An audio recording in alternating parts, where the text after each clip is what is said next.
Holy cow, it's time for another Sacred Cow Barbecue. Grab a plate if you're hungry for some truth. We're here to free our minds from our collective BS, our belief systems programmed into us through a lifetime of indoctrination by school, church, and media. No subjects off limits. Why? Because it's all connected. Stay tuned.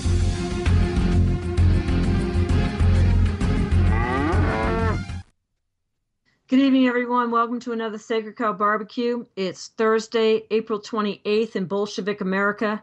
I'm Patricia Aiken, an average and rather angry host tonight with exceptional guests. Well, I have an exceptional co-host this evening, too. Writer John Kaminsky has agreed to ride shotgun with me tonight. I started following his work after 9/11. Welcome back to the barbecue, John. Oop, did I lose him? He may be muted. Well, he'll be... Are you there, John? Here I am. Hello, Patricia. All right, great. Glad you could make it tonight. Hey, I've got some good news. I spoke with Shauna Cox today. Her gag order was lifted last week. Woohoo! That's terrific. Good. I can put that video back up of her. Well, tonight it's my pleasure to welcome Thara Tenney, LaVoy Finicum's daughter, to the barbecue. Thara, welcome to the barbecue tonight. Thanks for having me on. Hey, it's our pleasure. You know, I will take my esteem for LaVoy Finicum with me into eternity. Amen. I can't even comprehend the magnitude of your family's loss, Thara, but it appears to have galvanized your resolve to carry on your dad's mission for freedom. Amen. Couldn't say it better myself.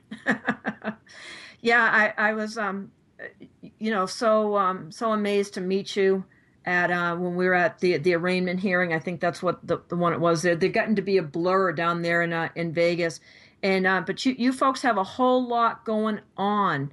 I have to tell you my impression of your family at your father's funeral.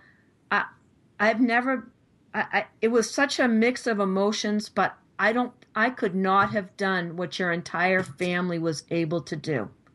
Stand up there and talk about your dad. I have to say, your Mormon training is paying off in spades right now. Well, thank you. I certainly don't attribute it to myself, and I think I can safely speak for the rest of my family that we give glory to God that He sustained us, and He continues to sustain us as we press forward. That's right. You know, and I want to give you, I'm trying to think of her name. I think her name was Sherilyn Egan. Sherilyn Eager. Eager. Okay. She did a fabulous job managing a rather hostile press that day. But when you see her, when you see her, tell her I said hello. I will, and she did fabulous. She stepped up to the plate. She didn't ask for a dime. She traveled from northern Utah to our ranch on her own dollar and her own time, and graciously gave of her time and talent to help us get through that very challenging day, because we wanted to open up the celebration of our father to everyone who loved and respected him. And we understood that there would be, if you will, the paparazzi outside. We didn't really like the idea of sharing our last day with our father's body with the media, but we also understood that if our family did not share our side of the story, that the media was going to be giving their side of the story. And so we knew we needed to do that, and we were sustained, and the Lord provided good people to help us through that day. He sure did. I'm trying to type back to our second hour guest. Lazaro Esanaro is going to be with us later on. So Thara, were you? I seem to recall your picture up in Oregon that you went up to visit your dad during the stand-up, is what I'm going to call it. The stand-up. I love that. Yeah, there was no standoff. It was an open house. Oh, come on in. Are you hungry? Here's some food. Yes, so true. Yes, So, I did go up to Oregon. I took my children, and my sisters took their children. Nobody was in danger. We went, and we got to see and feel for ourselves what was going on. We never had a question in our mind what was transpiring, even though the media completely shared a false narrative, because we knew who our father was. The world doesn't know who he is, but we know, and we knew he would never be participating in conduct that was contrary to what would be pleasing unto his Lord and his God. And so we went because we wanted to show our support to Dad in a very public way. And so that's why we went. Yeah, I saw those pictures of you terrorists parading around with your children in the snow. I saw that. Yes. Yeah, it was amazing. Did you have a concern for him when you were up there? Were you concerned that he was a target? That was right after the foster children had been kidnapped, I believe, right? My parents have done foster care. I don't quote me on it, maybe 15 years. That number could be wrong, give or take. And the foster children had not yet been removed from their home.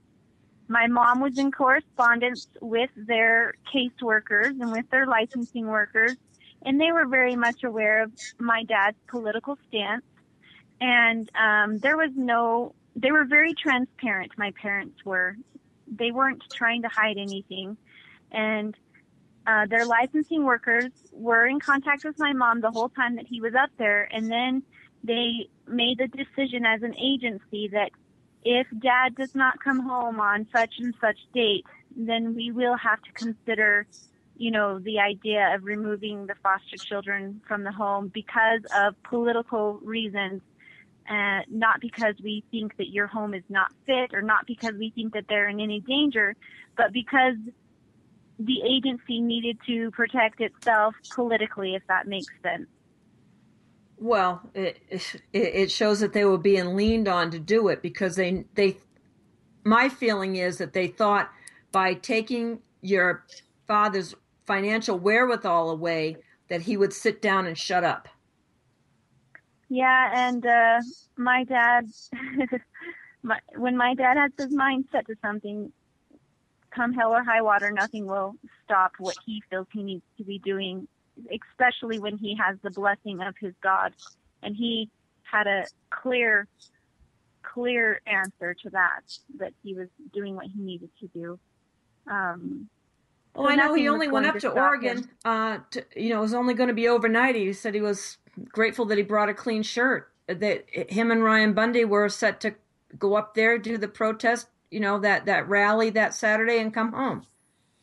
Yes, he did not know he would be staying long term. He was just going to show support to this Hammond family that have been terrorized and bullied by the Bureau of Land Management. And it was not until he had gotten there that it was made very clear to him that through inspiration that that's what he needed to do, to stay long term and to help educate these local people who were needing assistance in learning how to defend their property rights. Well, he made a lasting impression. Ryan Bundy was supposed to be on the show one night, and when I called him, I talked to him around 3:30, 4 o'clock, and we set it up, reconfirmed it. And then when I called, Ryan whispered to me and said, "Patricia, I don't think I can do the show tonight." And I said, "What's going on?" He said, "Oh, I'm in a meeting." And I said, "Well, what time do you want me to call you back?" Or he said, Here. And he handed the phone to your dad, and he was ready in season and out. And he made a lasting impression on us. And that wasn't the last time. I mean, I felt like I'd known your dad for years, and I knew who he was when he spoke. I mean, you could feel his heart. Amen. He was all or nothing. His whole soul was in what he believed in, which was standing for true principles of liberty and teaching individuals so that they could too be able to know how to stand for the true principles of liberty. And it ran through his veins, and anybody who had any type of dialogue with him, either in person or through media, could feel that from him. And I think that's why he was such a target. I really feel he was at least one of the intended targets that night. We have evidence coming in that this was definitely premeditated, more than just maybe a week before he was ambushed. But there's evidence coming in showing that they had their eye on him for some time. And I believe that he was a target, and I'll tell you why.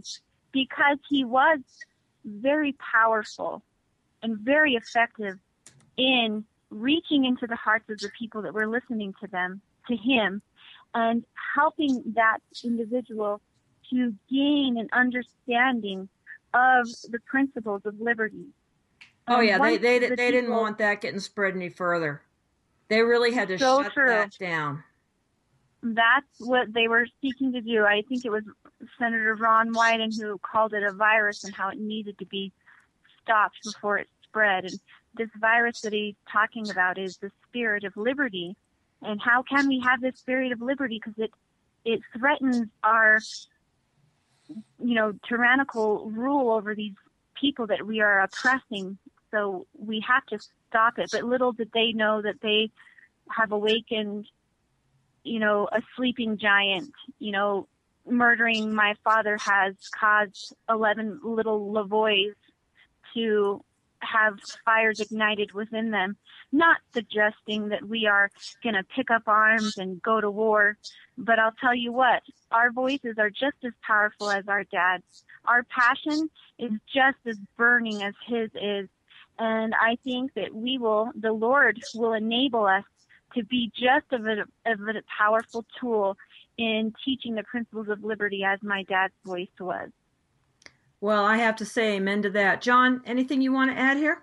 Thara, you are so very well spoken, and a tribute to your dad. Have you been harassed by the police since this event happened? Have we been harassed by police? Yes. No, I wouldn't say that we've been harassed by police per se. However, we have received a lot of harassment from evil coming out of the woodworks. Yeah, like trolls. Trolls. Yeah. Yes. Mm-hmm. And the media.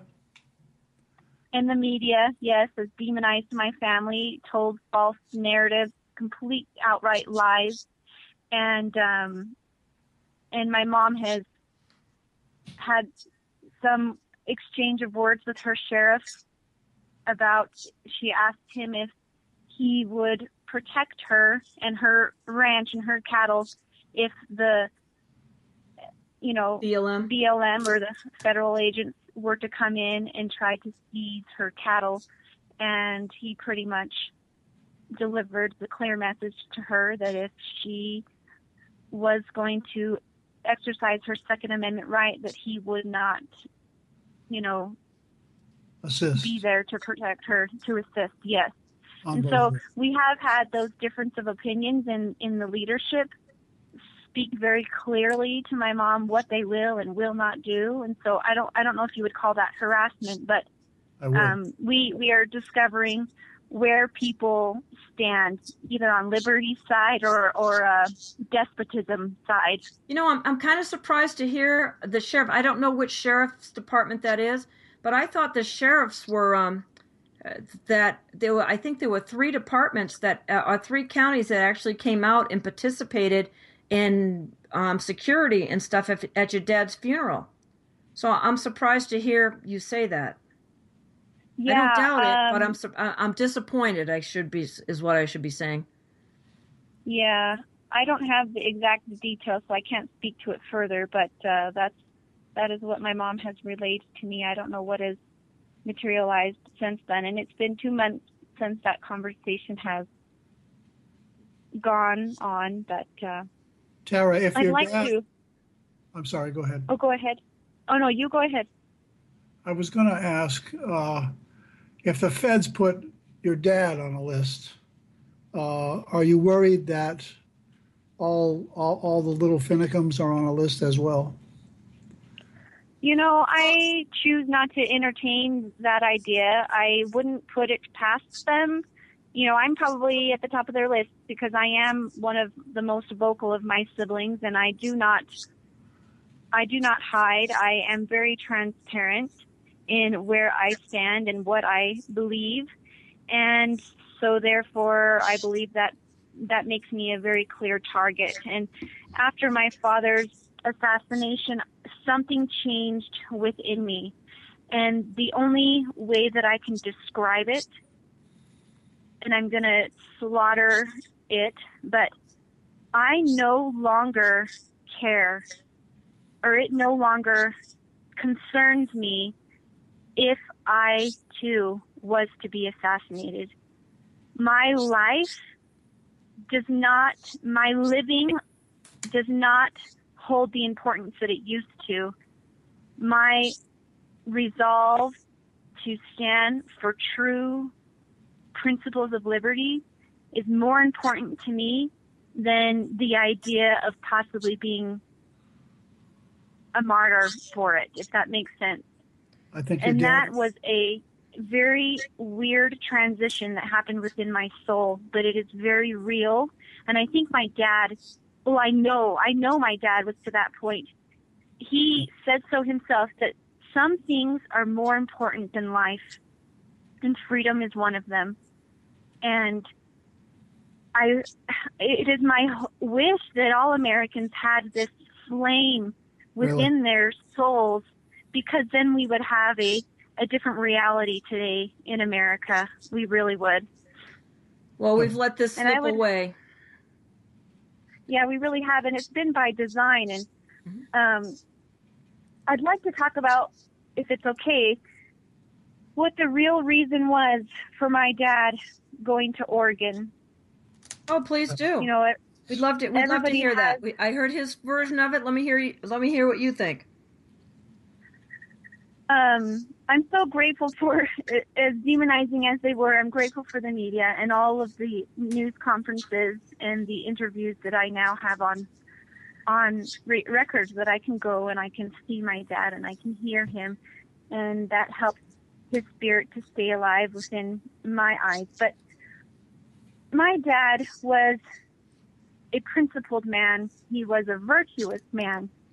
And the one thing that motivated his use of agency was his love for his God, and being able to feel that love and that blessing from the higher power.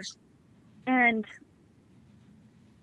I think about the first commandment where it says, love the Lord thy God with all thy might, mind, and soul.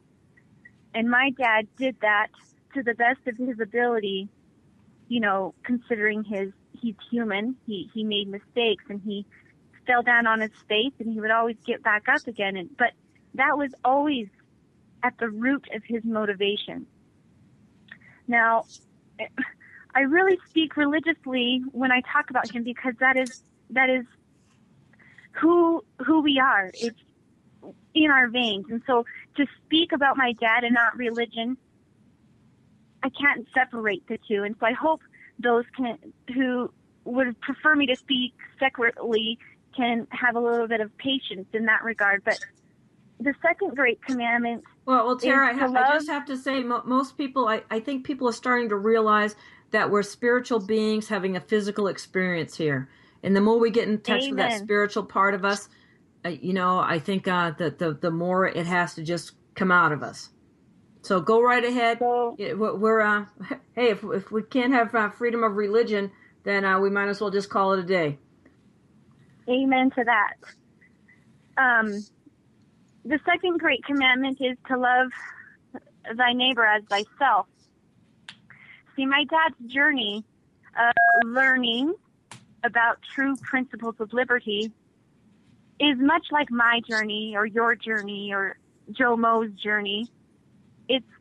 He learned line upon line, precept upon precept. And when he discovered that the bureaucracies were actually anti-liberty and that they were compromising our Constitution and they were actually a direct violation of our Constitution, And him being a rancher, he had to do some soul searching. He had to decide that if he really believed in these true principles of liberty, that he had to make some really hard decisions. And that one of which was to no longer perpetuate systemized plundering, which is what the bureaucracies have done. Oh, exactly. I remember him saying that on this very show. And he decided, that he needed to either sit down and shut up and just conform, or he needed to draw the firm line in the sand and be true to himself and true to that sacred duty that we all have placed upon our shoulders as Americans, which is to perpetuate freedom. And so that's when he decided, I am no longer going to recognize the Bureau of Land Management as the managers of my ranch. Now, he had worked with these men for years. He had never had been in crossways with them. He went to the same church building as as his range cons. He had established relationships with these people. He never wasn't in violation of his terms and conditions. He wasn't signing off the BLM because they were terrorizing him or because he had some squabble. He was doing it solely because he was a principled man and he understood his civic duty that he had to uphold the rule of law. He had to honor his property rights or else it would be lost. And so he did. On the Brian Hyde radio show, he announced publicly that he was firing the BLM, if you will. And that was his firm line in the sand. So he loved himself enough. He honored his personal property rights enough to stand up to a tyrannical government, to stand up to this despotism and say, no, I will not comply. And him doing that for himself, he realized, if I'm going to do what is commanded of me by my God and to love my neighbor like I do myself, then he would watch the stories of other ranchers and see how they might be struggling in their battle to know how to defend their property rights or to even understand their property rights. And when he would recognize that a rancher might gain the courage to stand, he would be there in a heartbeat. Well, the thing that really stood out to me about your dad, Thara, is anyone that was in need, he considered his neighbor. Amen. Amen. I couldn't have said it better myself, and everybody who had ever been in company with him would say the same thing. And so that's why he found himself in Oregon. It's because he needed to assist these people in defending their property rights that were being violated and taken. And, in the Declaration of Independence, it says how we hold these truths to be self-evident, that all men are created equal, that they are endowed by their Creator with certain unalienable rights, that among these are life, liberty, and the pursuit of happiness. He understood that all of us are individuals, and it's about the individual. It's not about the collective. It's about the individual, and how is that individual going to protect their life, liberty, and pursuit of happiness. And so that's why he found himself in Oregon. That's why he went. And I also want to clarify, since he's been in the news, national news, and there's so many rumors going around about who my dad was. And a couple things that I have seen consistent that is not true, I'd like to start clarifying. Okay, let's do that. Thara, let's hold on for just a second. I'm going to do my host duties here and say that we're talking tonight with Thara Tenney. She's LaVoy Finicum's daughter. My co-host tonight is John Kaminsky, and you're listening to Sacred Cow Barbecue on Revolution Radio, freedomslips.com. We are listener and volunteer supported. We're going to tell you about some fundraisers that the Finicums are doing and some great work that they're doing. But tonight I want to encourage everyone to help us make our goal here at the station. Run over to freedomslips.com, get the archives, get some of the cool stuff, just make a donation, whatever you can do. Every little bit counts, and even big bits count. So we thank you for that. So Tara, go on. You want to share us where people have gone wrong in analyzing this situation, or what the media has put out. Let's unwind that. Go right ahead. Okay. Well, he has been, people are using the word that he was a militiaman or a leader of a militia. And, I support militia in our Second Amendment of the Constitution. It talks about having a well-regulated militia, and there is a proper place and role for the militia. However, it is important for people to understand that my father was not a militiaman. He was not a leader of a militia. He is not a member of Oath Keepers, Patriots of America, Three Percenters. He is not a member or affiliated with any of these militia groups. Now, with that being said, I'm not disparaging them. I'm just clarifying that misunderstanding. He was not a militia member. No, and misunderstanding. I can say I know that, and I don't think they let militiamen in that just carry 6-shooters. I mean, your dad carried a revolver, like it's like a ranch tool. I mean, be serious. Yes. That revolver is very sentimental in our family, and there's a story behind that. And another misunderstanding is he did not serve in the military, although he probably would have been honored to do so. But that's not the life that he chose. He simply was an Arizona rancher, a husband and a father who loved liberty more than life, and I'd say was virtuous, God-fearing. I have to say, his younger brother said that it was, he doesn't remember how old he was when he realized that your dad was a mere mortal. He thought of him as a Greek god. And your dad was the life of the party. Your dad was, kind of a prankster in pulling jokes on everyone, and everyone looked up to him. I don't think I've ever heard a family have more fun and say more wonderful things about a man. Yeah, he was absolutely amazing, and boy, do we all have big boots to fill. Yeah. And now let's unwind the anti-government nonsense. Yes, he was not anti-government. He was not calling for anarchy. He was simply doing his civic duty in upholding the rule of law. We all have that sacred honor placed upon our shoulders that when we see something that is in violation of our Constitution, it is our obligation and responsibility to stand up against that. And that is exactly what he was doing. He was advocating for the proper role of government. Yeah, the only place where the lawlessness is within the government right now. This government is not a legitimate government. We'll call it a de facto government. And they are completely lawless and out of control, as you can see by setting up a kill zone for a man like your father in the Bundys. Amen. And we are suffering despotism. And, the founders, when they drafted the Declaration of Independence, they used the words absolute despotism. And here we are again, alas, we are repeating history because we have refused to do the work to learn from those who have gone before us. Yes, we've been lulled to sleep, and I have to say I had this conversation with Ammon Bundy. Must have been last summer after this debacle at the Nevada legislature where they completely, gutted his bill, 420, AB 420, I believe it was.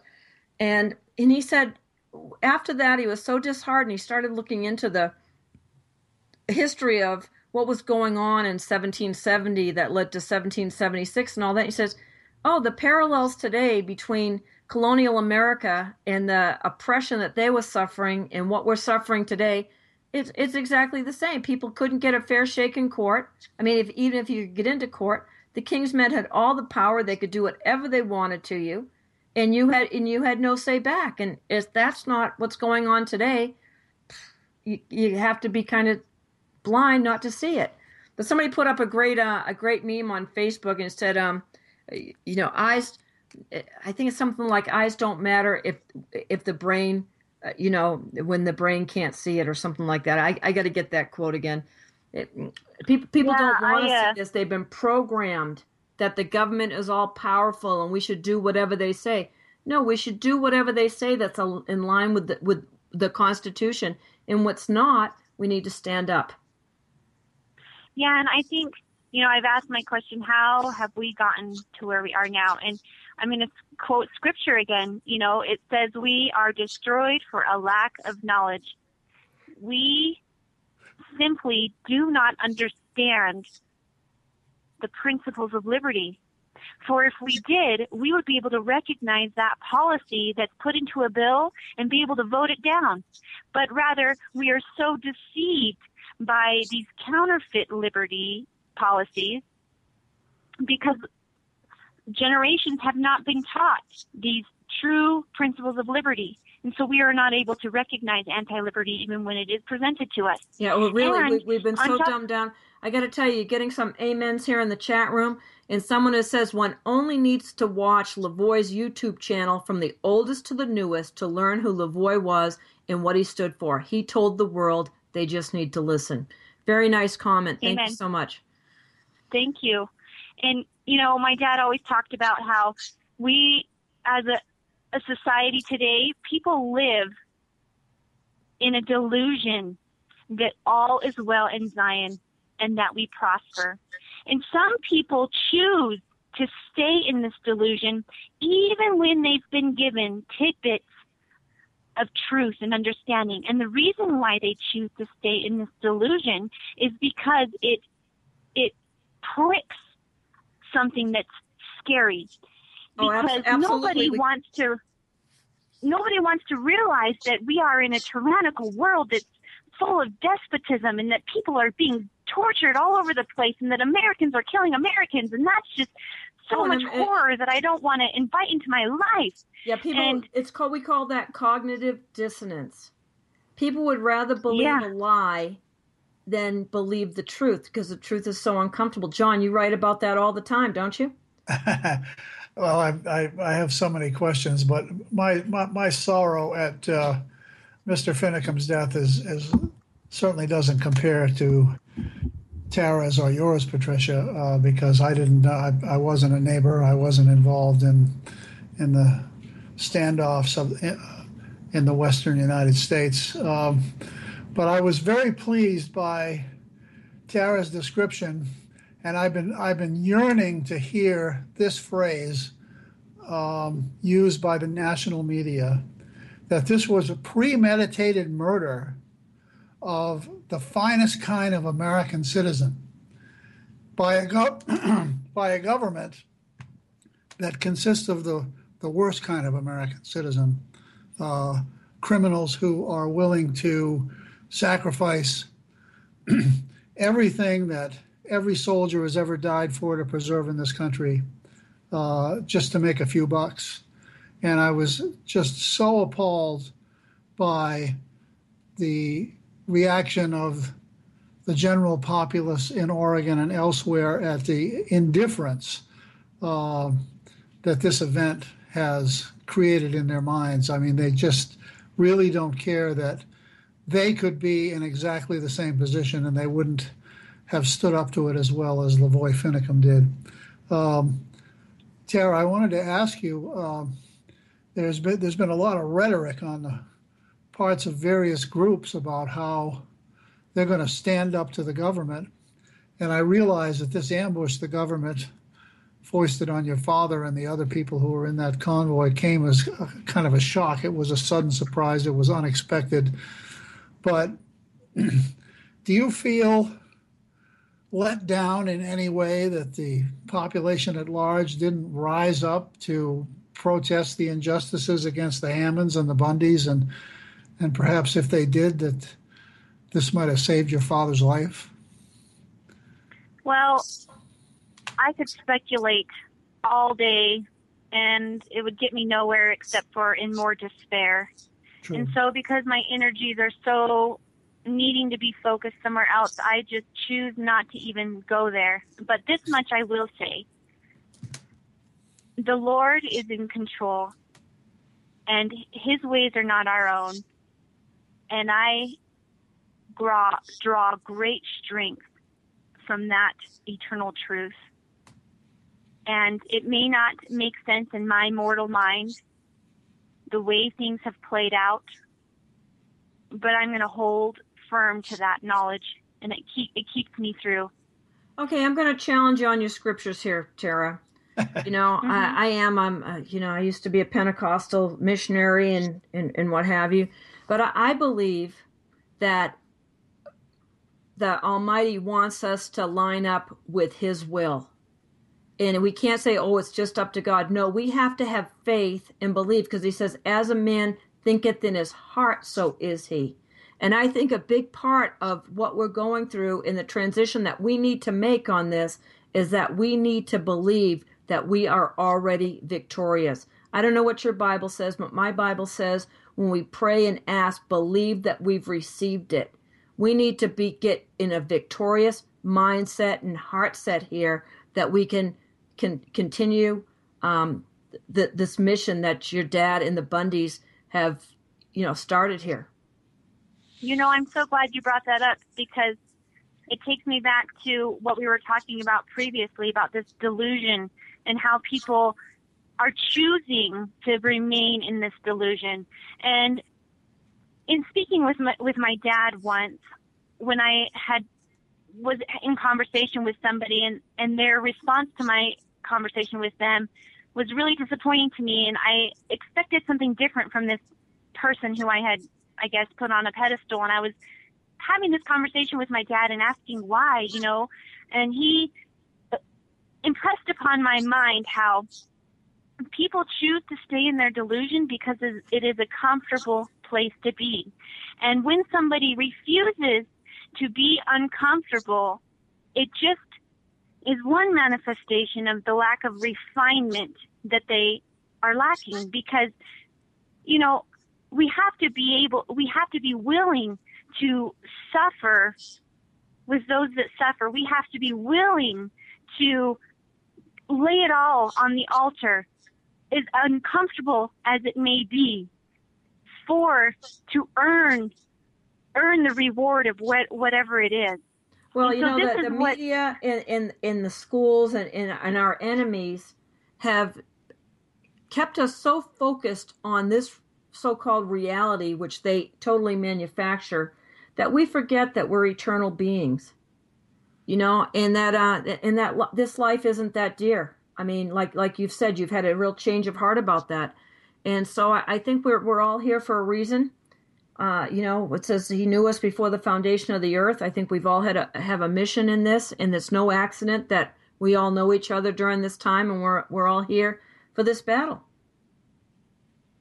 Amen. So, listen, you've got, I know it's, I can't believe we're running this far into this so far tonight. You've got some terrific things going on that I want to ask you about. One of them is the website, nationalstandbymeforliberty.com. You want to talk about that page? Yes, I'll talk on that. My cousin, after my father's assassination, she just felt so moved that she needed to do something, and it just kind of materialized before her as people were stepping up to the plate. And they have this website that is set up, and they have organized national rallies, and they have state directors in each state that facilitate these rallies. And they are perpetuating education to get people educated, because we are in the business of changing hearts. And they have on there a link for the political prisoners and all of their PayPal, GoFundMe accounts, their addresses if people wanted to write them. And I invite everybody to do that, because they need encouragement as they are being tortured, really, and to help help sustain them through this difficult time. So that is what the National Stand By Me for Liberty.com is all about. It's part of our campaign to press forward in sharing my dad's message, which is the proper role of government in its limited form. Awesome. And you've got some other fundraising things going on. And yeah. Let's talk about the next one. Let's talk about OneCowboyStandForFreedom.com. Yeah, One Cowboy Stand for Freedom. It's singular, not plural. Oh, that's right. This website, I helped my dad set this up before, he was murdered, 9 months before or something, because he had authored a novel, and it was published about 3 years ago. And all along his journey, I was helping him in the background, with the media and how to do this and how to do that, because he truly was not up to par with his media talent, and I was happy to provide that to him. So we set up that website a long time ago for the sole purpose of pushing his novel. Now, since then... I love the photos that are on it. The photos? Yeah, they're great. Yes, photos from our ranch, a photo of each child. And on there now is other things that we are selling to help fundraise for my mom as she's trying to figure out how to maintain her household now that their income is gone. So his novel, Only by Blood and Suffering, is available on our website. We have other products with our cattle brand on it, T-shirts, and we have a flag, a 3x5 flag with his cattle brand on it and things like that. So that's, and our family mission statement is on there. And on there, you can find a link to sign our petition for a congressional investigation if it ever needs to get to that. Well, I don't have a lot of faith in congressional investigations, but I'm more than happy to sign the petition. I've always said that congressional investigations are where important information goes to die. Yeah, that, just so everybody knows, your listeners, all the data that goes into that petition is under the stewardship of our family. It's not going to anybody else. So we're just collecting the signatures so that if that time does come that we need to present that to Congressman Jason Chaffetz, that we will have the signatures ready. So that link is on there as well. We also have a link. How many signatures do you need, Tara? I have been told by Sherilyn Eager that we need 100,000, but I don't know if that's completely accurate. Okay, One Cowboy Stand for Freedom, everybody.com. Go on over there. Finicum assassination petition sign up. Let's bump these numbers up and put this out on social media and do what we can to help the Finicum family here. And there's a marathon coming up. A virtual marathon. John, you're typing. Yes. I was brainstorming with everybody, because there's only so many T-shirts that you can sell to fundraise. And so I wanted to create an event where people could choose to rally together if they wanted to, or they could choose to do it on their own, and they would get a different product besides a T-shirt. And so that's where I came up with the idea of doing a Memorial Day, a Rancher's Memorial Run is what it's called. Now, when people hear the word run, it kind of gets scary because not everybody is a runner, but I want to impress upon the mind that you can walk, you can run, you could ride a bike, you could ride a horse, you could ride a four-wheeler. You could do it by yourself. You could ride your office chair if you needed to. Exactly. And so we just want to get people out and rallying together if they want to for a cause. And the product that you receive is a customized belt buckle. Depending on who you sponsor will determine which belt buckle you get, either the Bundy brand, cattle brand, or the Finicum cattle brand. And so that's what you get. Yeah, our friend John Ridgway, I think, helped your family get the brand, you folks' brand copywritten. Oh, were you in that process? Yeah. Thank you. Yeah, no, that was all John. I just happened to, be there. He told me about it, so I helped set that up a little bit. But no, you guys took it and run with it. So great. So where can they go for the marathon? I don't have that link handy. I did provide the link to you, but if you're on Facebook, our page is called LaVoy's Finicum Stand for Freedom, #Liberty Rising. And on that page, you can see the Facebook event, and you'll see the 2 belt buckles. Okay. And you can just go in there and register. Okay, very good. Awesome. We'll get that done. I had to shut down Facebook because it pings. I thought I had I saw the belt buckles, but I lost them, so I apologize. But we'll put that in the video notes, and so people can see all of this there. Thank you so much. Awesome. This is great. And I know, people don't understand, how expensive, lawsuits and all this kind of stuff are. So, please be generous. We know, that the station needs funds, but this is these projects that the Bundy family, all the political prisoners, they all need our help right now. And just think how it would be if your father had been assassinated and your mom was trying to keep, their ranch together and all that. How important would this be to you? Think about it. If your husband had been arrested and he had lost his business and was in jail for the last 60 days and he hadn't done anything other than help direct traffic at the Bundy Ranch and had only been there for, less than 24 hours. Think how important this would be to your families to support these people.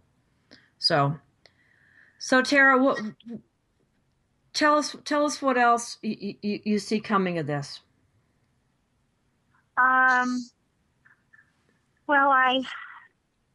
my family is launching a campaign. We are going to further my father's message of limited government in its proper role, and the true principles of liberty. And we are launching that campaign in July, which is the 6-month. I hate to even use the word anniversary because that's a positive word, but the 6-month anniversary of my father's assassination. And we are going to start it here in Orem. And on our website, there is another form that can be filled out. It's called How Could I Help the Finicum Family Campaign? And in that form, you can tell us if you are interested in gathering your group of people for us to come do an event there. So that's an opportunity on how you might be able to help as well. But that's how we are moving forward. And I keep petitioning our God to know and to have the wisdom and the courage, the fortitude and the humility to move forward in a powerful way. And that is what my father did. One of the last profound thoughts he shared with me he says, I'm not lacking in courage. I just pray for wisdom that I don't stumble in my courage. And so it has become my prayer. I am not lacking in courage. Like we said before, I do not fear that my life will be taken. It is not a concern of mine. My husband doesn't like that, but that is my new reality. Well, that's a really powerful thing. That's a powerful thing for a woman to say who has 4 children. Yeah, I pray for wisdom. Most people have a tremendous anchor to their children, into this life because of their children. But I know this mission is about your children. It's about everyone's children. What kind of land are they going to live in? Will it be a complete totalitarian nightmare? Or are we going to turn this thing back and have freedom again? Well, I'm glad you brought up children because I want to boldly say now, how many more lives need to be destroyed? How many more people need to be denied their unalienable rights before the majority of Americans will wake up from their awful sleep and actively do something to preserve liberty and freedom for their children and their grandchildren? We need to unite in virtue and in competence and move forward in wisdom and courage so that we can bring about much good. Tyranny, I'm quoting Thomas Paine here when I say tyranny, like hell, is not easily overcome. And freedom is not free. And it must be won again with each generation. That's right. I believe Paine says something about heaven knew how to put a value on its goods. And freedom is one of those goods. Yes, amen. And people talk about, the Oregon, stand up. I love the way you called it that. I'm going to call it that from now on, the stand up, because that's exactly what they were doing. I'm going to quote something from George Washington. I was studying him, because slavery was prominent in his day. And George Washington had to do the same thing that my father did, which was soul search. And he realized this slavery cultural norm is contrary to my values and what I know to be right. And this is what was said about that. It said, it was difficult to give it up unless the community would get behind it due to the economic conditions its practice created for everyone. This is not an excuse for its existence, but a manifest problem with getting rid of it once it's begun. Sometimes people of a society dislike or hate practices that go on, but it is hard to be rid of them because, like them or not, they have a basis in society that feeds or profits from its existence and requires great courage, sacrifice, and moral fortitude on the part of most or all to completely eliminate it. And this is exactly what my father was doing. They Thara, were standing up. I hear the music. I'm going to drop the server now. Everybody, stay tuned. We'll be back after the break.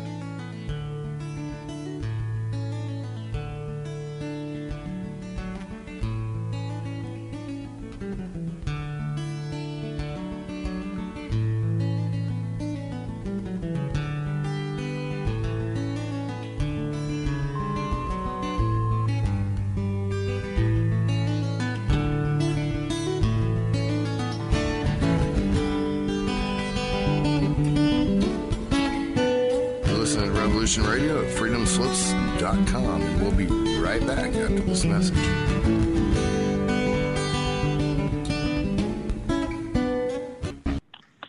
Hey everybody, welcome back to Sacred Cow Barbecue. It's my pleasure to introduce again my co-host tonight, John Kaminsky. John, glad you could be here. It's a privilege for me. Well, great. And Tara Tenney has graciously agreed to stay over. Tara, I missed a comment here in the chat room for you. They asked if there was something going on in June in Texas. Do you know that off the top of your head? There probably is. My sister lives in Texas, and she's very active. But what that might be, I don't know off the top of my head. Okay, very good. All right, they can check it out on one of the websites. We'll have all that kind of information, right? Yes, probably the Liberty Stand By Me for Liberty. Okay, wonderful. Well, a couple of researchers here. We're adding Lazaro Esanaro to the call. Laz, welcome back. Thank you.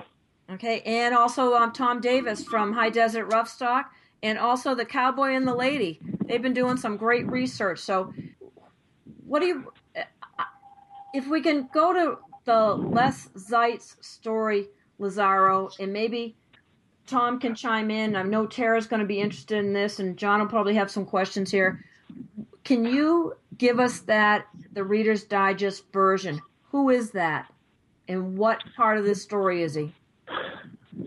Well, Les Zeitz fits in almost every criteria you can possibly think of with behind your father's assassination.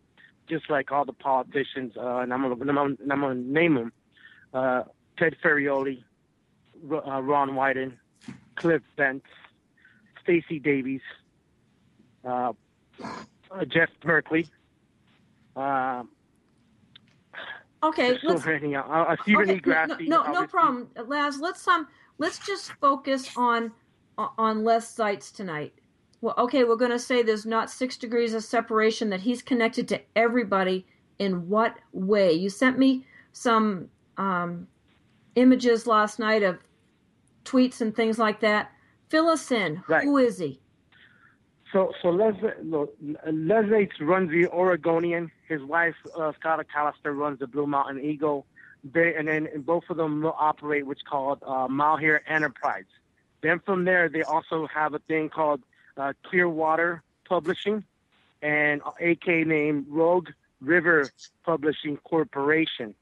they use basically to destroy the narrative of what's happening there because they have control of the entire media in the state of Oregon. But what's more damning to that is that they are part of the United Nations and helping the United Nations come in through Harney County. Also, they were members of a board with regards to land grabbing. Matter of fact, Les Zates, he gets federal grants from the federal government, which we are the taxpayers, and let's say hypothetically finds an endangered species, and he'll write a report off that grant, that's the federal tax dollars, just for the sole purpose of getting the land, including at times they'll even study water. One day they'll say the water's too high, then the next day the water temperature's too low. And they'll go ahead and write grants so they can get federal funding. No different like a Stewardship Act. I don't know if you're familiar or ever heard of Stewardship Act, where they get $69 million from the American taxpayers, which right now Iron Triangle is getting for the next 10 years off the American taxpayers. So here we go. You have the American people paying for the U.S. Forestry and all their employees, the BLM, the Bureau of Land Management, and the Department of Fish and Wildlife, on top of the Stewardship Act. If you look back, they profited between $2.6 billion with a capital B for several years already. And on top of it, they make money off PILT, P-I-L-T, which is a tax lieu, for another $364 million. The thing is that everything that Les Zates does, it goes through him, and the land that he has or purchased on pennies on the dollar, which anybody can go into the county recorder's office. Well, now if you can go, get all the information on that land and who they kicked out, who the BLM took the land from, and Les Zates purchased it. No different than with Stephen E. Grassi purchasing land from the BLM. Nobody's questioning where and how he got that land or how the BLM got that land. Or Harry Reid purchasing land from the BLM, all the land that surrounds the Bundy Ranch. So, Thom, is Les Zates someone that's known in Harney County to people in general? Oh, absolutely. Yeah, he is. Harney and Grant County. Oh, go ahead. He's a parasite. He's a parasite.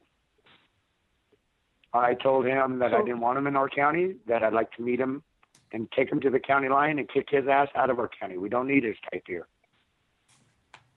I don't. You said that to him in person? No, I sent him a letter. He won't talk to me. Wow. No. So the Oregonian, and, the Oregonian is like appetite suppressant. I can't read the stuff that comes out on this. Can you, Tara? No, they are not on Liberty's side. I don't even waste my time. No, they're not even worth going into your outhouse. So they're actually protecting the cabal in this. Is that what you're telling me, Lazaro? Absolutely. This is no question about it. His hands are all over the cookie jar. I have the documentation to prove it. That's why he's using Sherry Roberts to distort the truth and all the little puppets. Right now, I'm in the process of actually myself filing a lawsuit against Sherry Roberts for defamation and slander. And I believe that your attorneys, and including the Bundys and with Mike Arnold, should be following this case closely because of the evidence that I'm gonna bring out. I am going to bring out the entire documents that I have, and I'm going to file it against them for obviously defamation and slander. I think you guys need to, before I do that, you guys definitely need to see the evidence. I have it all by names. How are they tied with regards to each board member? They were a committee. So you got this guy that controls the press. At the same time, he sits on these board meetings and votes in favor of the BLM almost 100% down the line. Now, this is not just about let's say, I'm just trying to get my words correctly. I apologize. I'm just passionate. Yeah, go slow. This is this is not just about what do you call it, the land grabbing, but about the minerals that are down on the earth, the uranium and the gold. And if you go back, I have documentation where there was a timeline from January 19th to January 19th to January 27th between Loretta Lynch, Kate Brown, Jeremy Corey from the Federal Bureau of Investigation, and Dave Ward and Stephen E. Grassi. And you got to understand about the gold. So at the time, in 2011, Calico Resource purchased gold, no different than the Uranium One purchasing the uranium. So George Soros comes in because George Soros is in cahoots with regards to all the minerals, the land, and also was patenting the water. That's going and up you got to the chain. understand if you go to George Soros, you'll understand that he actually funds the Democratic Party and also a lot of the media through Media Matters. So that's a huge, and I got documentation on that and him actually bragging about it, opening his mouth. But the most damning thing is that George Soros bought gold in December, and he through another corporation which Harry Reid's involved called Barrick Gold Inc. And Barrick Gold Inc. is an interesting company because his son Rory Reid also he represents Barrick Gold Inc. No different than he represents ENN. So where Barrick Gold Inc. comes, even the principal deputy director Neil Cromsey is friends with Harry Reid since Nevada, and might not be appointed. He's been appointed deputy principal director of the BLM. Okay, I got to interrupt here for just a second.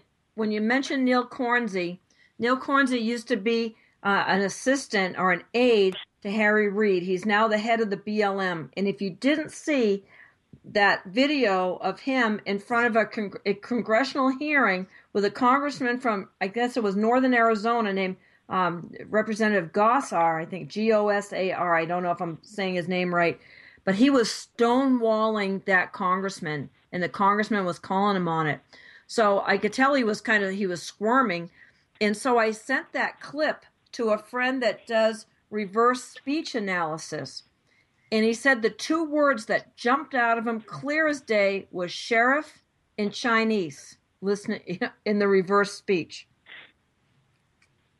I thought that was pretty darn interesting. Because I think that Harry Reid is who's involved with the Chinese here. So, okay, sorry to run down that rabbit trail, everybody. Tara, do you have any questions for Lazaro about this information? I would love to have access to all of your work. What you're doing is uncovering layers of deception, and I would like to help in my way to help disseminate it. Yes, thank you. Sure. I'm sure Lazaro's open to that.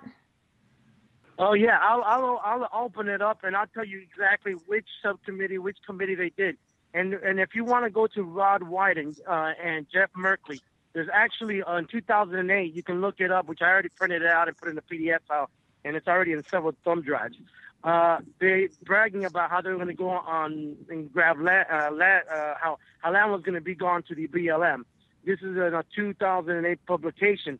But the most damning thing, if you go back in 2000, under Public Law 106747, with Ron Wyden and Jeff Merkley and Ted Ferrioli, there's several bills in 2000 on the public law where they passed for the land grab under Clearwater. And Clearwater is run by Zach Williams and King Williams, and also Marissa Williams, that they're family members. They're in cahoots, and they were also part of the board, and the board members in regards to Sand Mountain, Grassy Mountain, and Blue Mountain. Okay, hold on for a second. Hold on, slow down. We're gonna have a conversation here. Tom, the Williamses, are you familiar with them? Just through the name, I'm not familiar with them personally. Okay, all right. Go ahead, Lazaro. So they have a money tide, which is Stewardship Act, which Russ Young owns, called Iron Triangle. But Murray Timber used to be run by Ted Ferrioli. And I have all the campaign contributions going to them, even including Cliff Cliff Bentz and emails from 2013, which the residents were against. But anyways, the Clearwater and the 2000 public law also goes in hand with Stephen E. Grassi going in front of the Senate in 2002 and testifying. And this also goes with all the Sands Mountain meetings in which Stacey and David Hammond were fighting against. And the crazy thing about it is so ironic that the Stacey and Susan and David Hammond gave $200 to Ted Ferrioli for his campaign contribution, and it's there recorded. But the thing is, those $200 cannot be compared with the corporations like the Koch brothers and the Soros and all these big corporations that are getting all the stewardship back. So what the Hammonds are there? They're sitting in a gold mine or like a mine of uranium.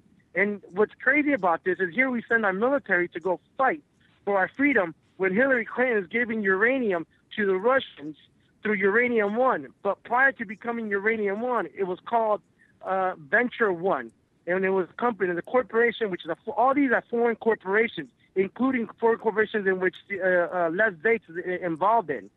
But these foreign corporations, like Venture One that became Uranium One, had to need to get all the patents, all the permits, and then they moved it to Canada, which became from Uranium One to Oregon Energy LLC. And under Oregon Energy LLC, the Russians purchased it, but they already had the patents. That's where the $23 million go to from Russia to Hillary Clinton while she was Secretary of State. Okay. All right. Calm down. Hold on. I got to make a comment here. So, and try to slow down a little bit. Everybody says, tell Lazaro to slow down. Talk a little slower. Okay. Okay. Here's the thing. The question you always have to ask when there's a murder is cui bono? Who benefited? And so you've got 5,000 pages of who benefited. Yeah, everybody that has the money on lumber. Everybody has money on Calico Resource.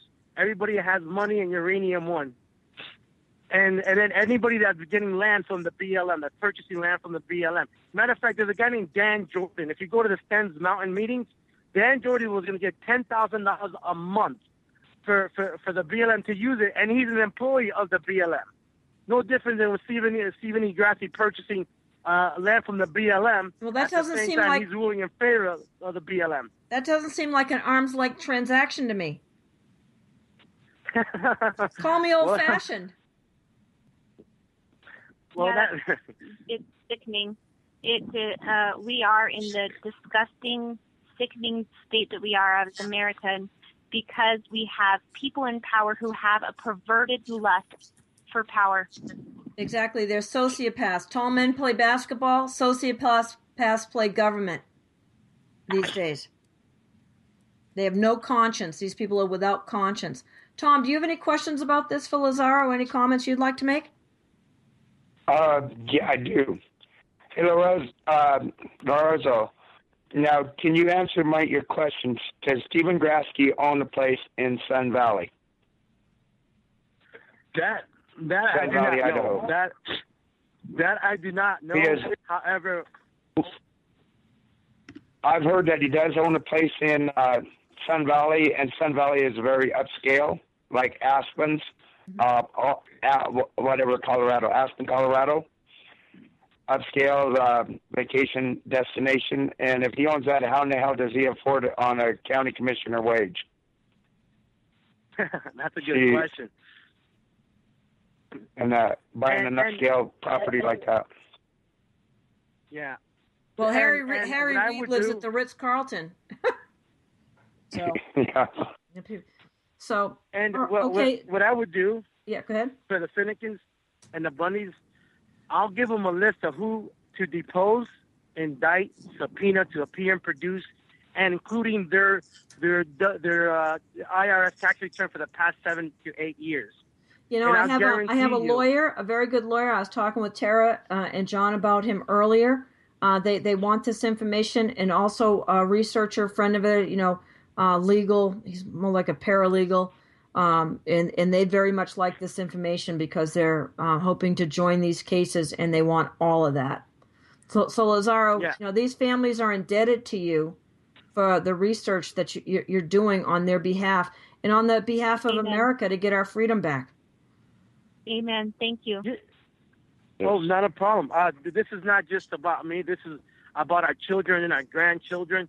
What are we going to leave for them? What kind of country are we going to leave for them? Well, who said that earlier?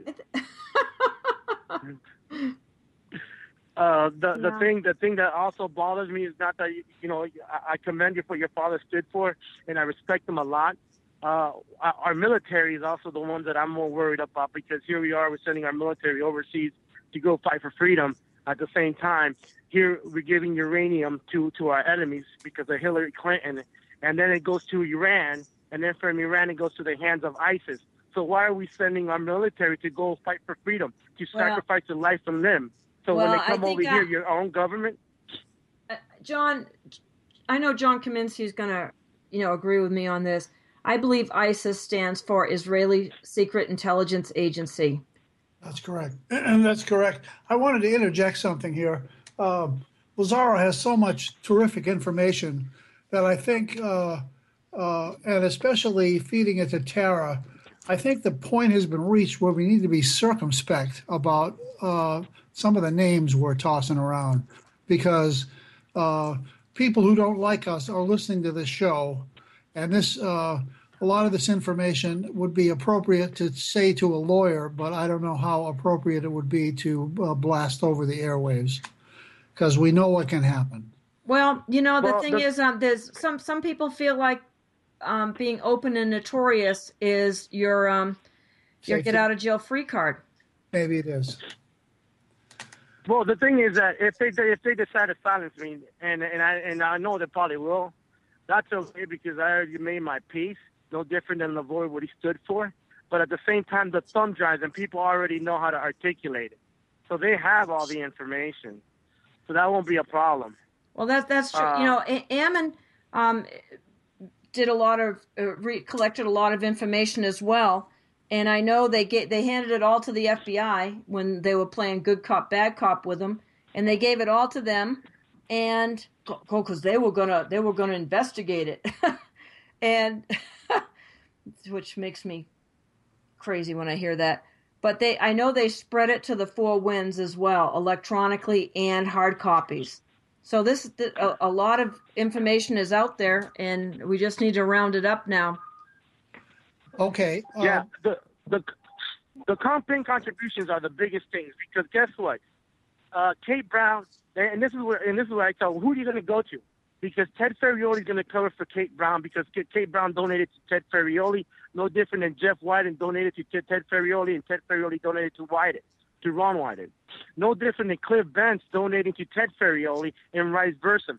I have all the campaign contributions, which demonstrate they all donated to each other, and they all practically got the same donations for almost the same corporations, and also bought into had to do expenses through Les Zait's corporation, which is called Malheur Enterprise, using that and Blue Mountain. So who's profiting that? Marissa Williams, which is King Williams' wife, and also where Scotta Callister works with, which is the wife of Les Zait's, and they're getting money, so they use that media in there. So it's crazy, and it's all in the campaign contribution. So what are they going to do? Deny it? And you can see them. They're all the same people that they're investing in the corporations are also on the board members. So I mean, how are they going to try to justify that?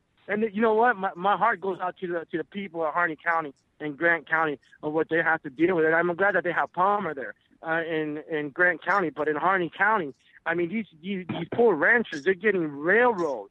I mean, so blatant underneath their noses.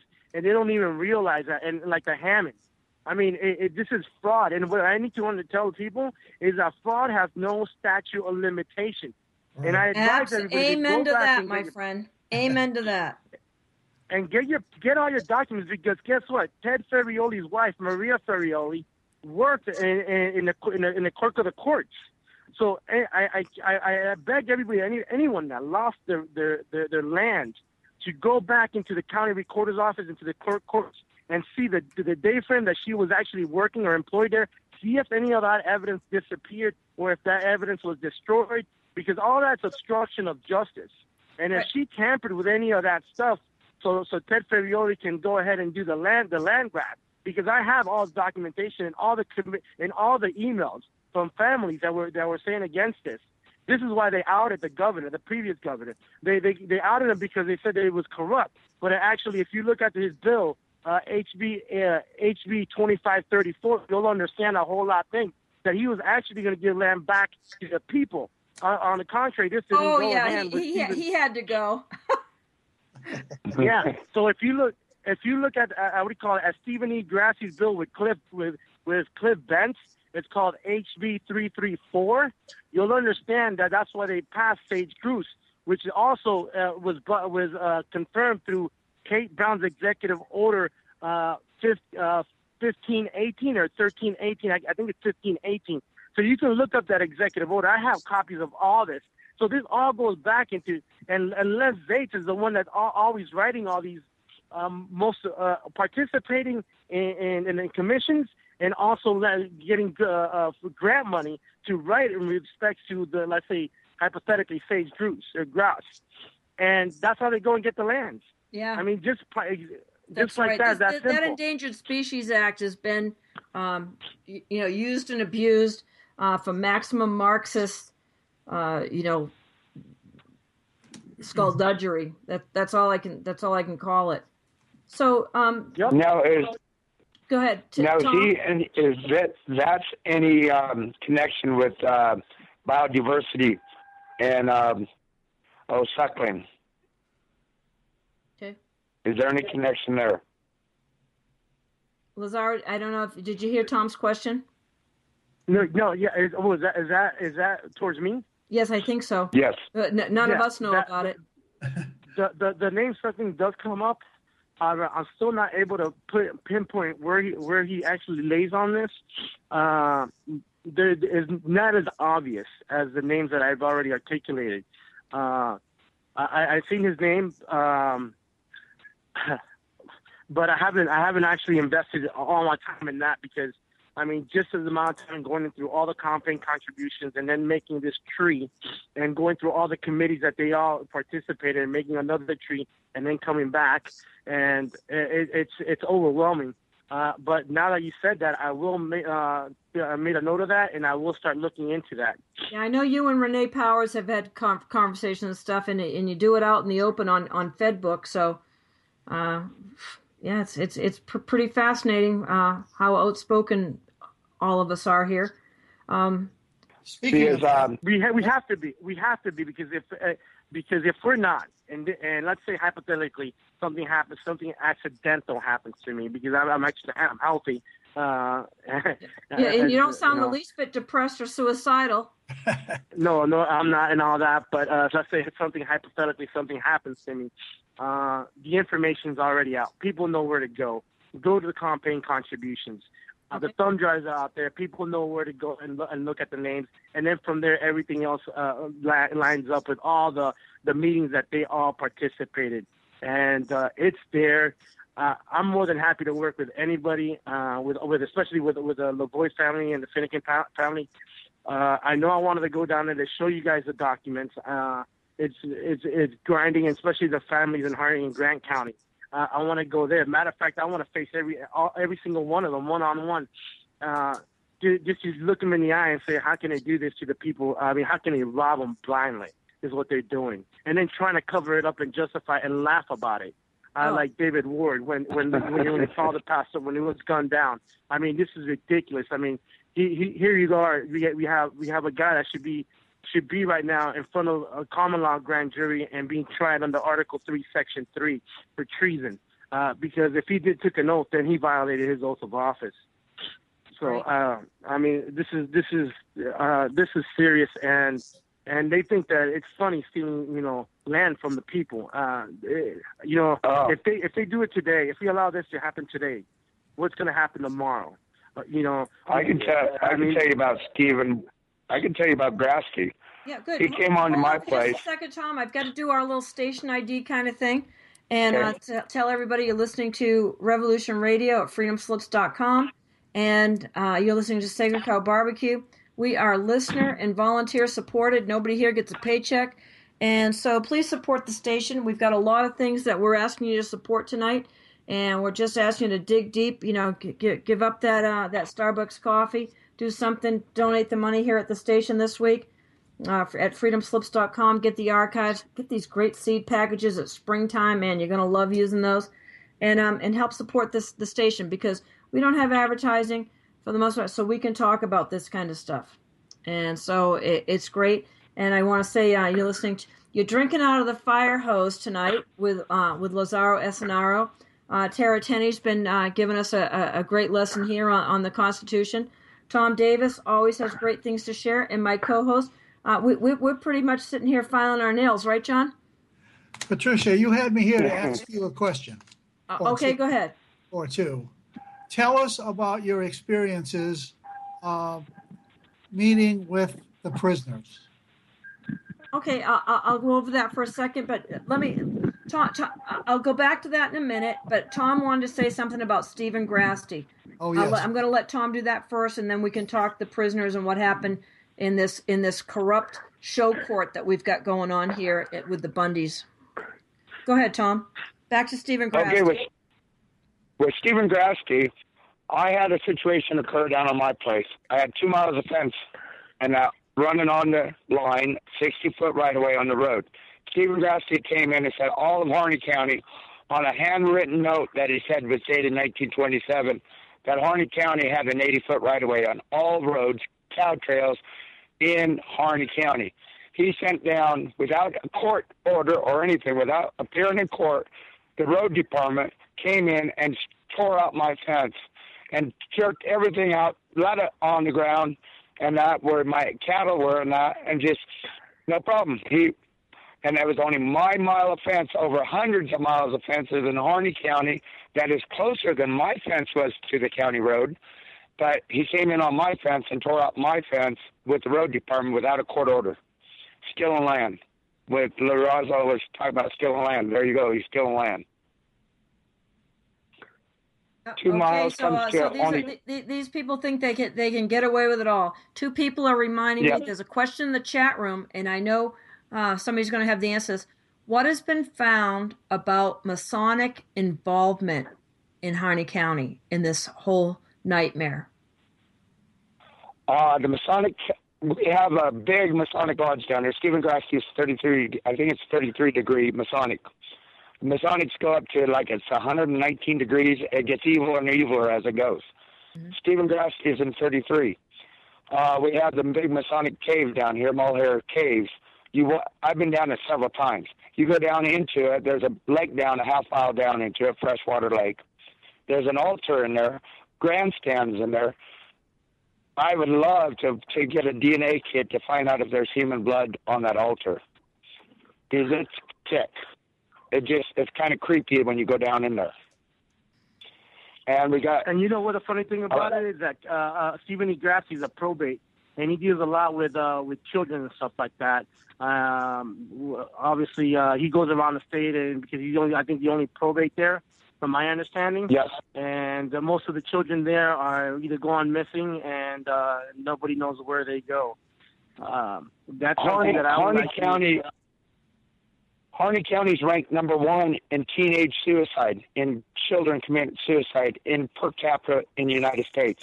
Yeah, well, we have a probation. We have a probation officer named Lori Cheek. She's attacked me so many times. It's I give up on counting, and but they try to humiliate me, intimidate me, and all this stuff. But she's a probation officer, and she's been running children on probations pictures on Facebook. Whoa. And whoa. And so there is a lot. And Stephen Grasky being probate, probate goes, the BLM owns all unclaimed probates. Stephen Grasky gets a kickback through the data, Harney County Data Inc., and from the sales of probate, and BLM gets the remainder. You guys knew that, didn't you? No. No, that's news to me, but I don't suspect it. I mean, this whole thing is just completely out of control, and I want to thank everybody in the chat room from their questions. Tara, do you have any questions for Thom and Lazaro right now?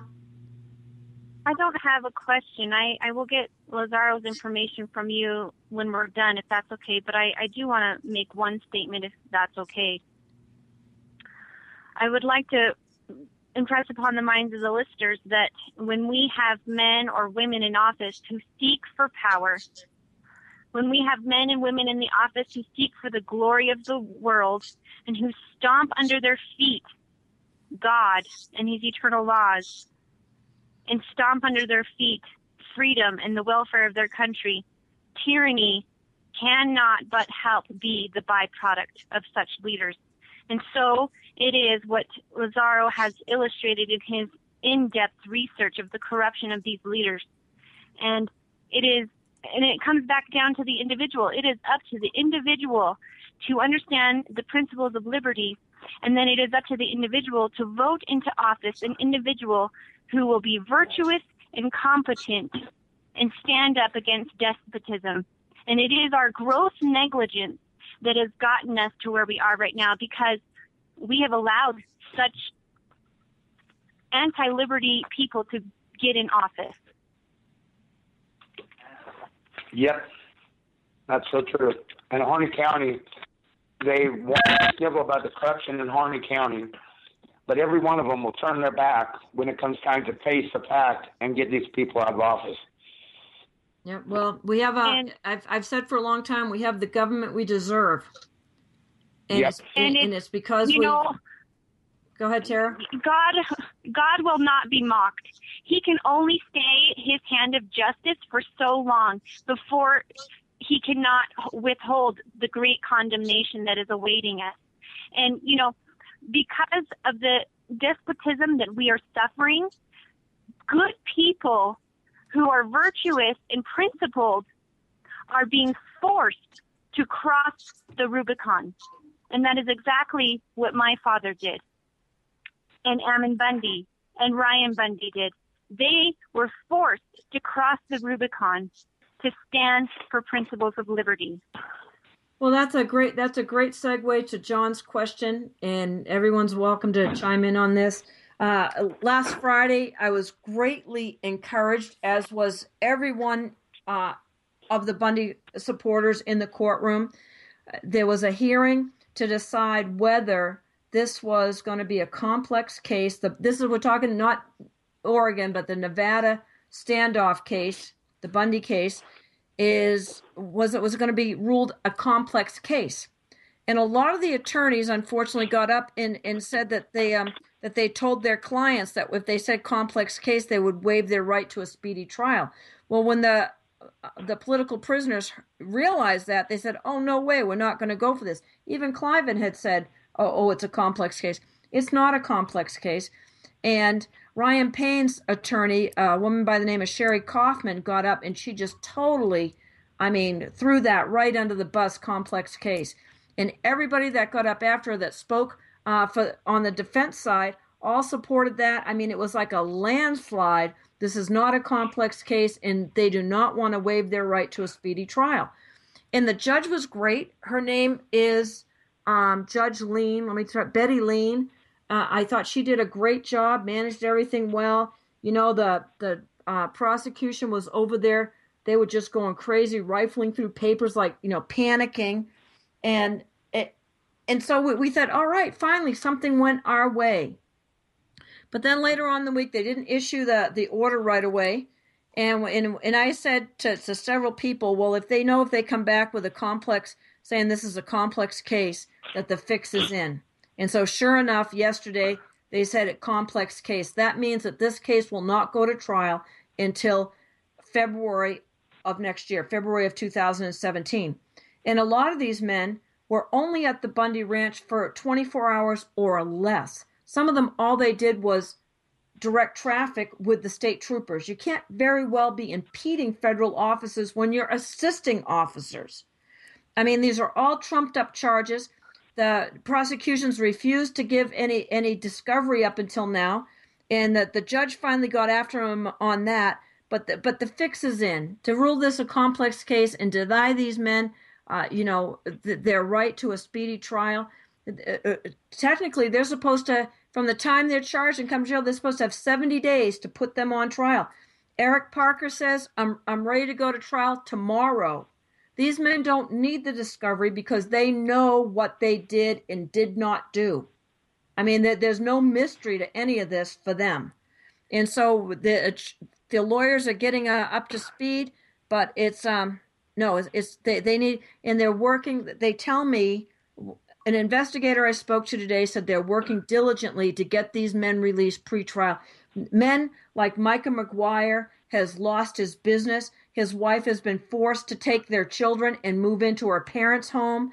I mean, this has created an unbelievable hardship, and it's as it has been designed to. Harry Reid is noted as saying, put these men in the worst facilities you can find and treat them like crap. And that is what he's told them, and that's what they're doing. And this is where I come in. I'll beg everybody. Guess what? Nobody's immune to a subpoena. Your lawyers or your so-called lawyers have the authority to subpoena anybody you want. I advise everybody to start subpoenaing, and down the list, Kate Brown, Anna J. Brown, the judge in Nevada, Navarro, and I tell you, and I'm gonna set precedents on how you guys are gonna do that. Stephen E. Grassi, Les Vates, Jack Williams. They all need to be subpoenaed in deposition and all that. I agree right, 100%. Exactly. And they have to get these judges off the bench. And this is going to be, they have to do this.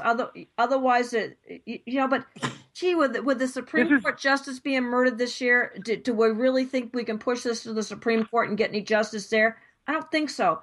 This is going to come down to a common law situation within an Article 3 court, I hope. But, I mean, when you have a chief judge here, Navarro, I mean, she's nothing but a sock puppet for Harry Reid. I mean, she was named to the bench, appointed to the bench by Harry Reid, and she was appointed chief judge by Obama, and they've both made prejudicial statements against this Bundy case already. She needs to be recused, and probably most of the judges in Nevada, they're going to have to prove that they can get a judge that isn't prejudiced. Right. Under federal rules under federal law, chapter 28, I beg everybody to read it. Read federal law, chapter 28, disqualification of a judge. It articulates everything. Anna J. Brown has a financial gain in this case. Not just financial gain through mutual funds, but also every time she rules in favor under 5 U.S. Code, she gets an incentive of $5,000. And I can prove it to anybody. Oh, absolutely. They voted that act for themselves, and it doesn't go onto their paycheck. It goes in their retirement fund, is what you taught. Right. Yeah. And guess what? And we can subpoena that, and we can subpoena their financial records. If your lawyer has the fortitude to do it, I would subpoena them, and I would subpoena them to come to appear and produce. Yeah, and then if they bought any land from the BLM, you subpoena them to appear and produce. Meaning, right now, if I'm in Oregon, I don't care what lawyer I have. I'll say you're going to subpoena Navarro because we're going to go after Harry Reid through Navarro. Then if I'm in Oregon, then I'm in Nevada, I'll subpoena Kate Brown to come and testify to appear and produce all her financial records, her land, her mutual funds, her retirement plan. You subpoena everything. I don't care because nobody's immune to subpoenas. Once you subpoena under Chapter 28 in the federal law, there have to be recused. Well, I think they should be filing like interrogatories out the wazoo right now, and I don't see any of this happening. I'm going like, what the heck are the lawyers doing? They need to get aggressive about this. And I have the documents to get them recused. I mean, they're recused automatically by just opening their mouth. I'm practicing from the bench. They should be automatically recused. And this state said on federal law, Chapter 28, about disqualification of a judge. You can't practice, so why are they practicing off the bench? Oh, I know a judge, and I'm not going to name names and everything, but I mean, when the prosecutor couldn't argue, she would argue for the prosecution. She would pick up where they left off and take over. I mean, it's as corrupt as the day is long.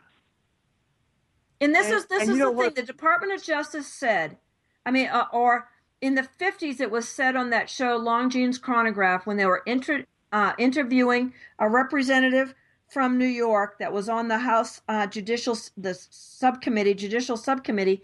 They said, isn't it true that if you're going to install a totalitarian regime, that you first have to take over the Department of Justice? And he said, yes, and you also have to get the police because you need the interior. And that's exactly what they've been able to do while we were sleeping, dancing with the stars, dancing on bandstand, and they've lulled us to sleep and let this happen, and it's time for it to stop. Patricia, Sir. Tell us about Harper and how he's facing 100 years in prison.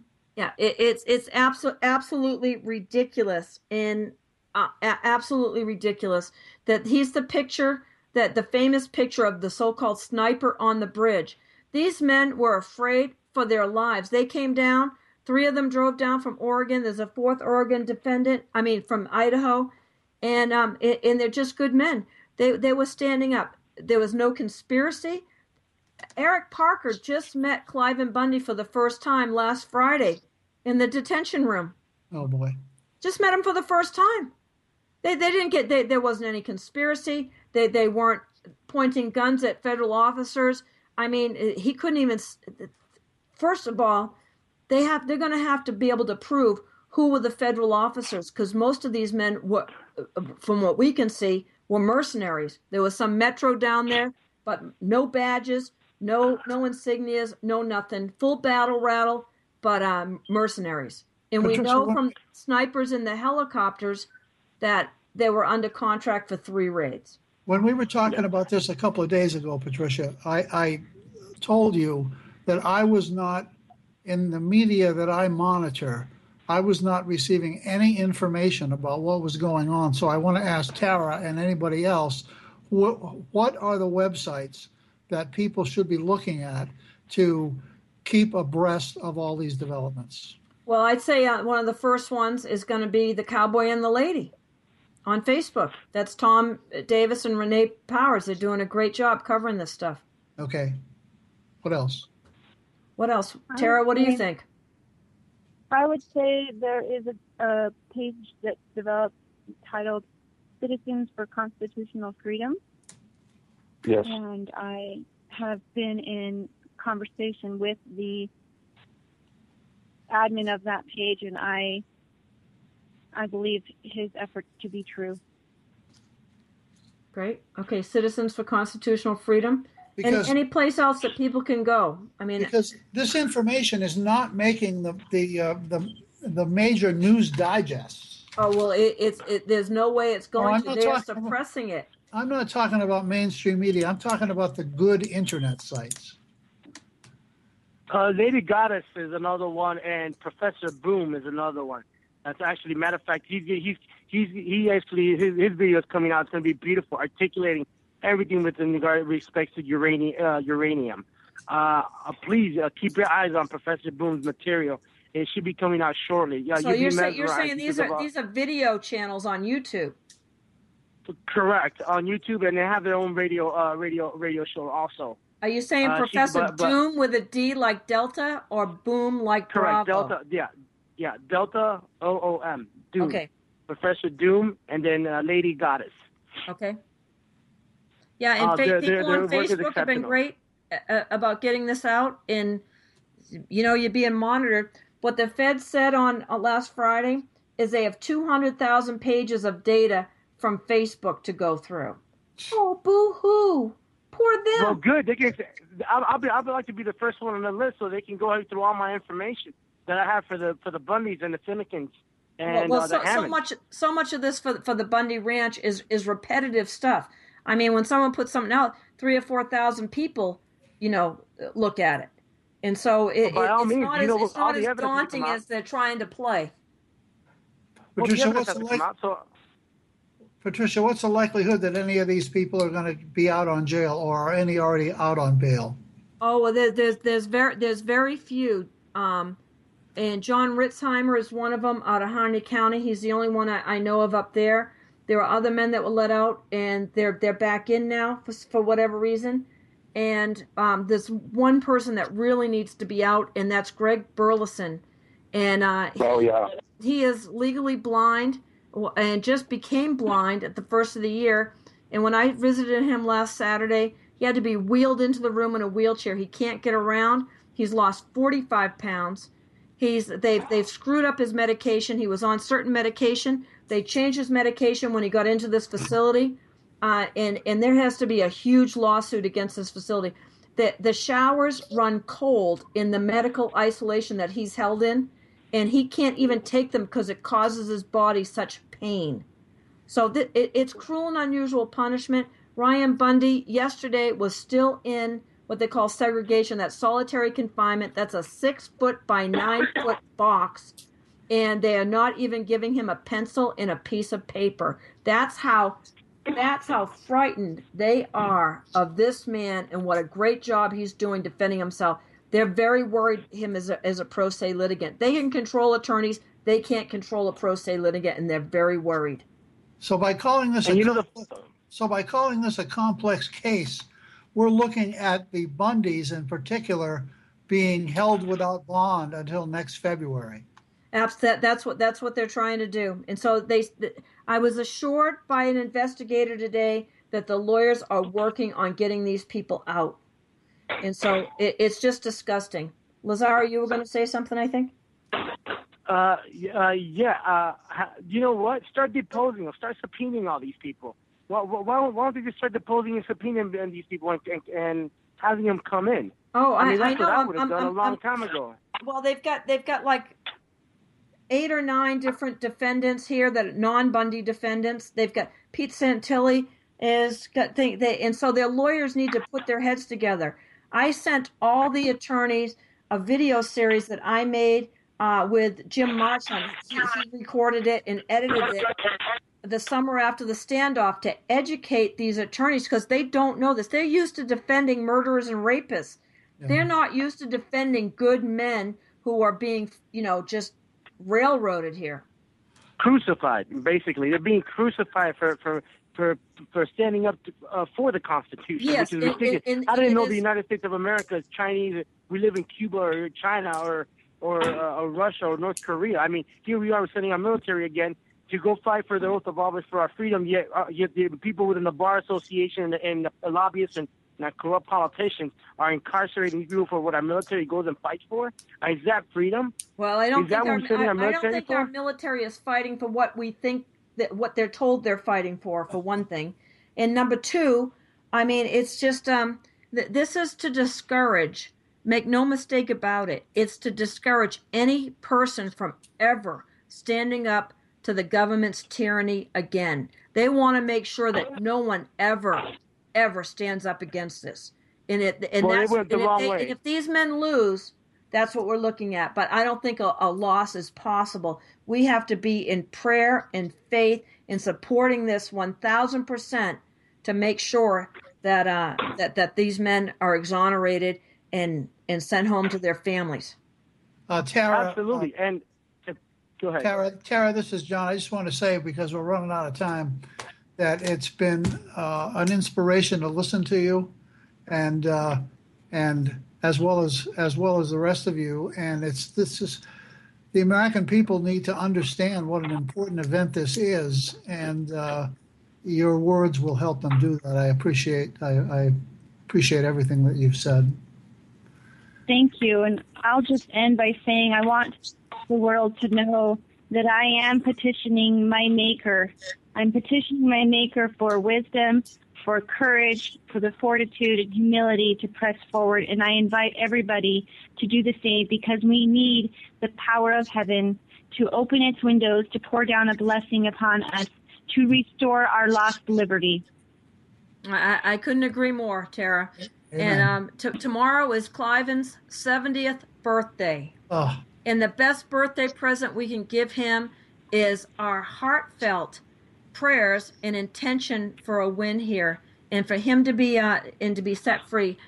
Dirty Harry does not want to see that happen, and we just need to keep Keep our faith together, and thank you all for all the work you're doing here.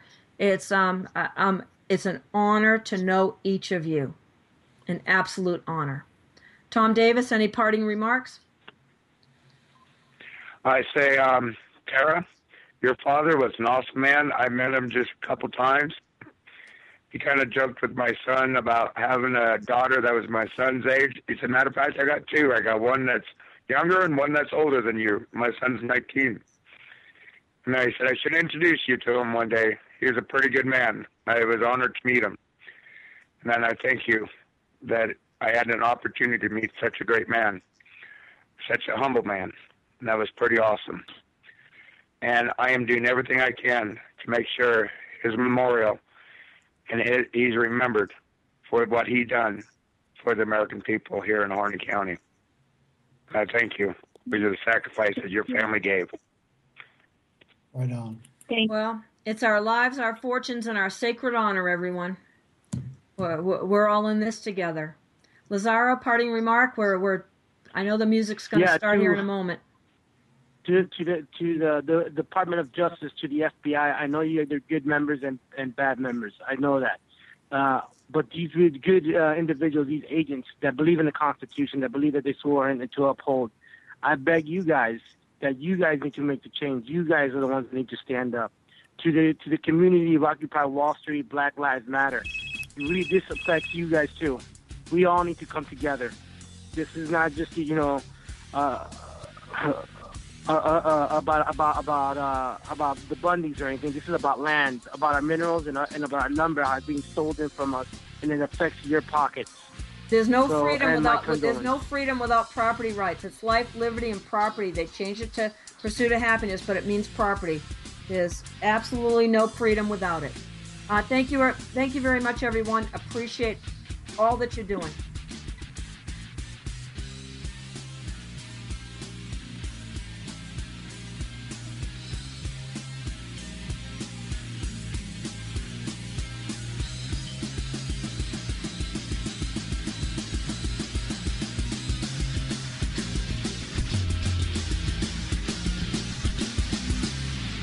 Listening to Revolution Radio.